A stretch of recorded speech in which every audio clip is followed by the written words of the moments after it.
This is my home. Our home.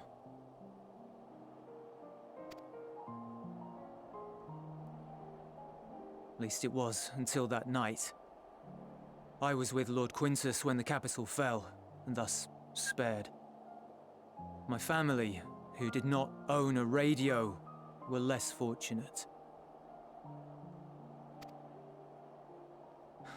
When dawn came, I made my way here. My parents, my little brother and sister, they were still inside. But they weren't themselves, and they tried to.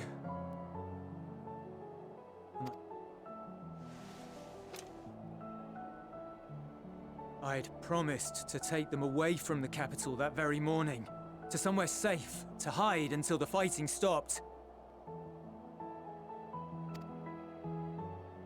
I promised.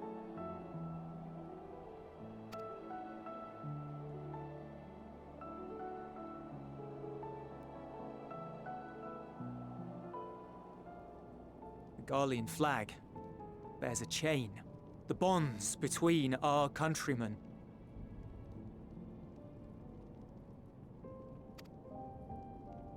A red link at its center. The blood of the fallen. Our loved ones who lived and died for Garlemald.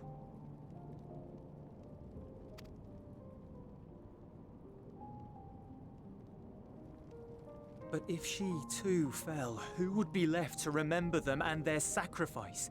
What enduring proof would there be that they were ever here?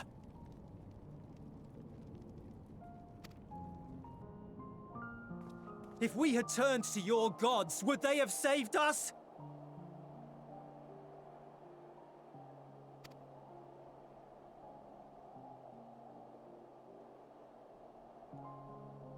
I'm sorry, forget I spoke.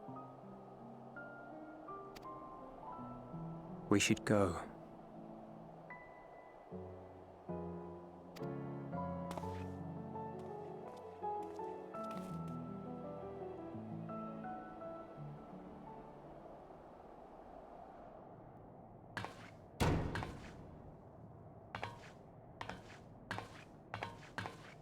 It's no use. Believe me, I do not enjoy being here any more than you. But she wanted us to play along, so that is what we will do.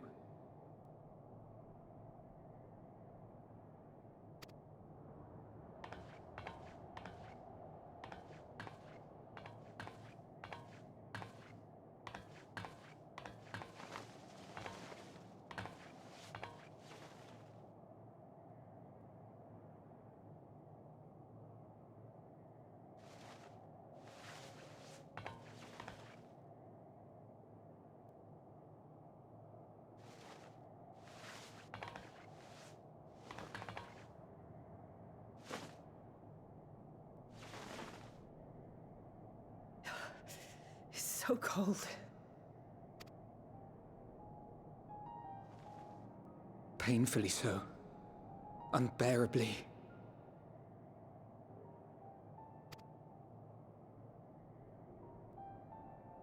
I've been thinking about what Quintus said. About why no one would accept Garlean rule. Irreconcilable differences. When coexistence isn't an option, only conquest remains. Varys at Gimlet said much the same. Only by uniting the world beneath a single standard would we rid ourselves of the Ascians. United as one people, one race cleansed of imperfections. A cold and unforgiving vision. And when we fail to live up to their standards, what place is there for us in their world?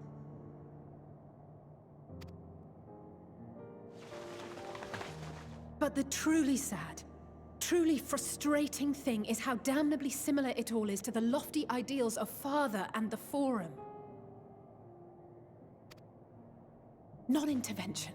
Always non-intervention. Protect our knowledge and our people, and to hells with the rest of you.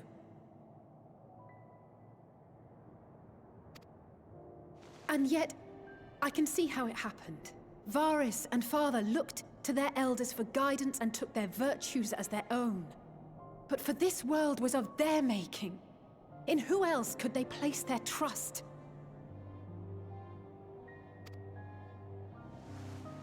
All of us lost in a sea of chaos, searching desperately for purpose and meaning. But it shouldn't just be an extension of another's. It has to be ours. It has to be.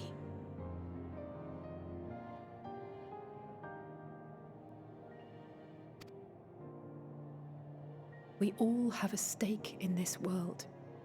No one should be silenced. I won't deny that we lack the experience of people such as Father or Quintus.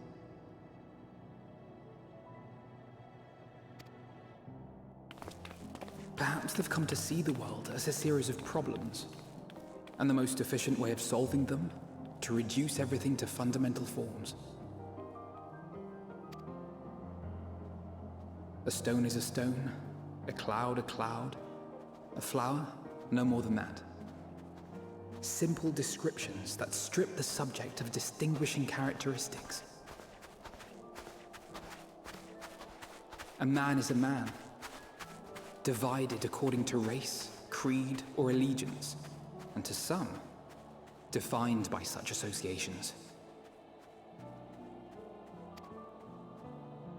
Is that what you think? In my misbegotten youth. But what I believed wisdom was no more than aggressive ignorance.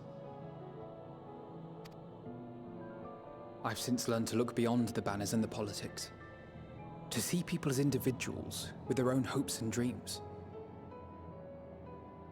As for my dream of building a better world, well, every day I'm reminded that it is far more complex than I had ever imagined.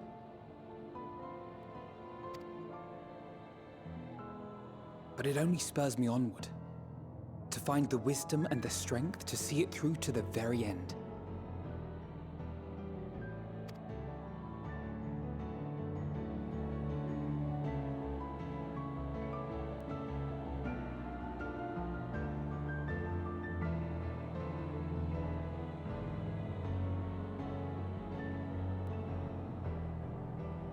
All of our supplies and an immediate withdrawal. These are your conditions? Demands. And you forgot about the airship. Once again, you will leave one behind. It will be used to return the prisoners. Their collars will be removed prior to the exchange.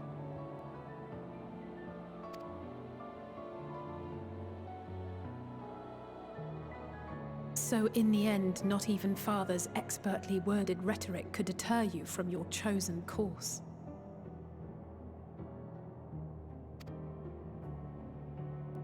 Huh?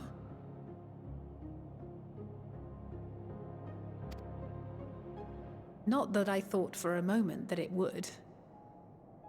I've no love for violence, of course, but ours is a cause worth fighting for. I just wish he'd realize it too.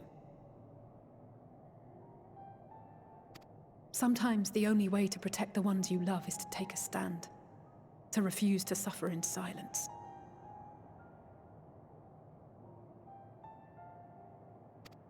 I want you to know I share your conviction.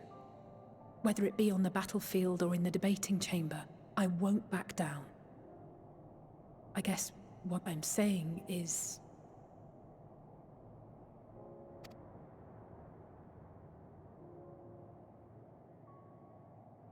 You've found your own reason to fight.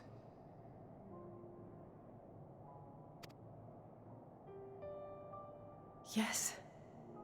Yes, I have. God's willing, there will come a day when we can finally lay down our arms, and there will be peace.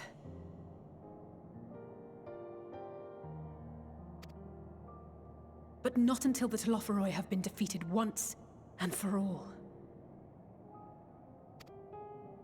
And you, brother, will have a vital part to play. By your words and deeds, you'll lead the way. I pray I am up to the task.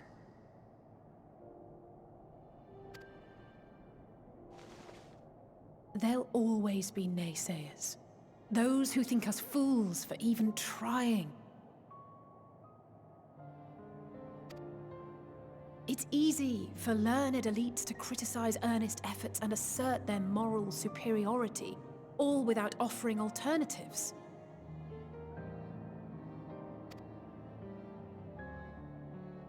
Not that their sophistry has ever wounded you.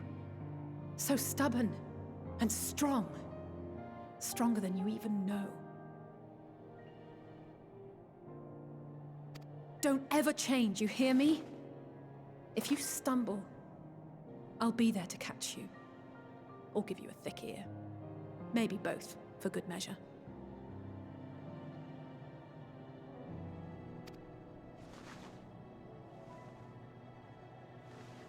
Thank you, Alice.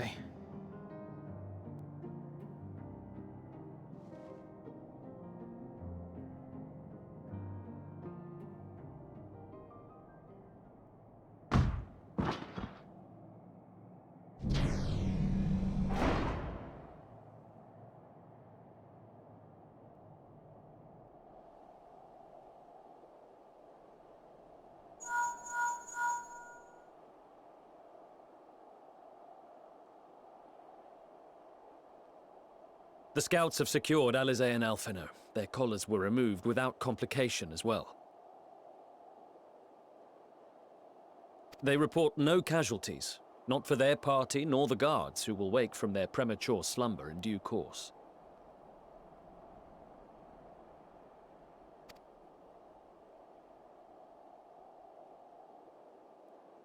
It would appear the situation has changed.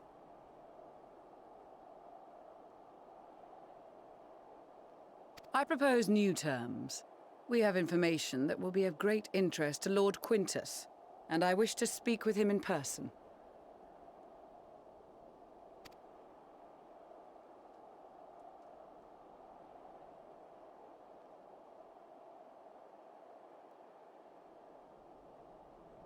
No.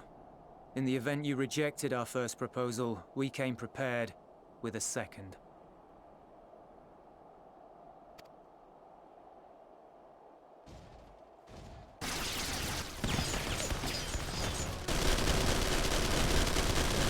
Ambush!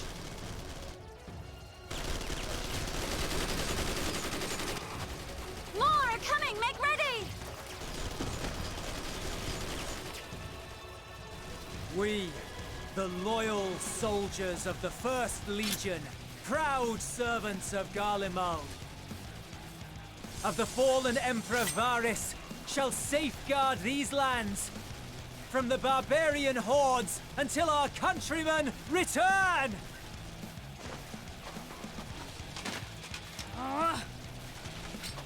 Stop! Both of you!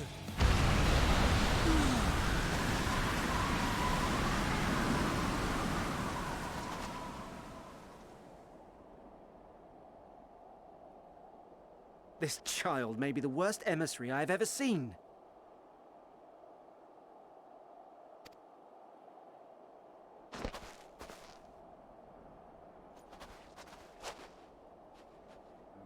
We received an urgent communication from the Grand Company of Eorzea.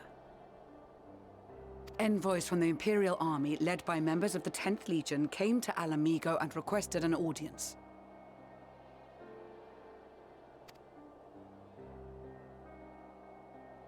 They explained that their efforts to coordinate the reclamation of the capital with the aid of the 4th, 5th, 8th, and 12th had ended in failure. Communication between most legions has broken down entirely. Most of the 10th's conscripts have deserted, leaving their forces severely depleted.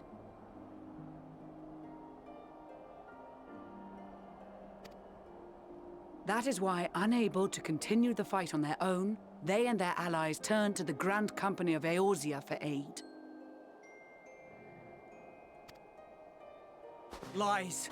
Every word! It is the truth, and I have not finished. The 10th has requested that we deliver a message to Lord Quintus.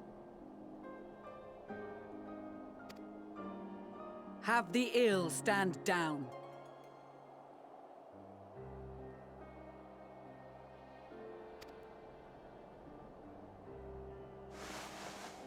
You have been listening, my lord?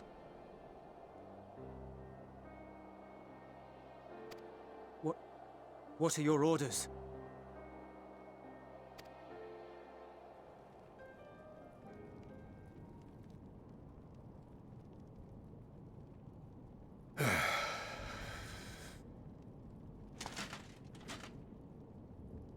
Inform her that we will honor the 10th's decision.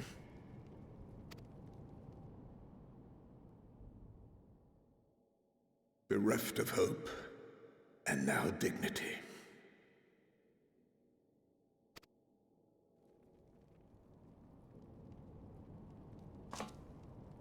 I release you from your duty. All of you.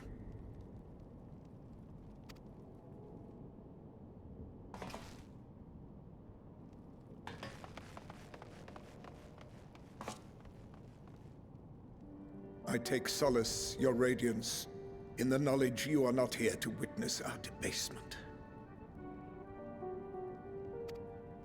'Twas a grand, glorious dream we shared.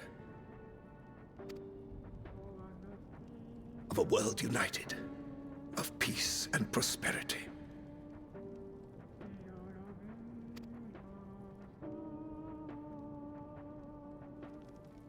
We are ghosts, you and I, memories of days gone by.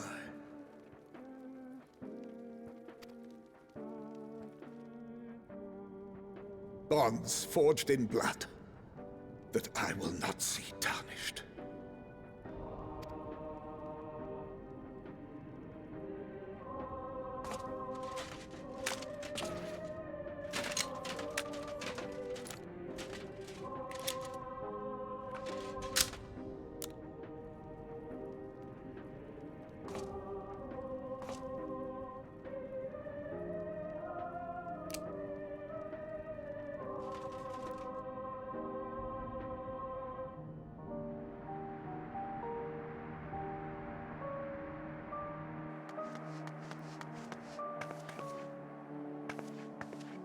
Quickly! We have to reach the station before it's too late.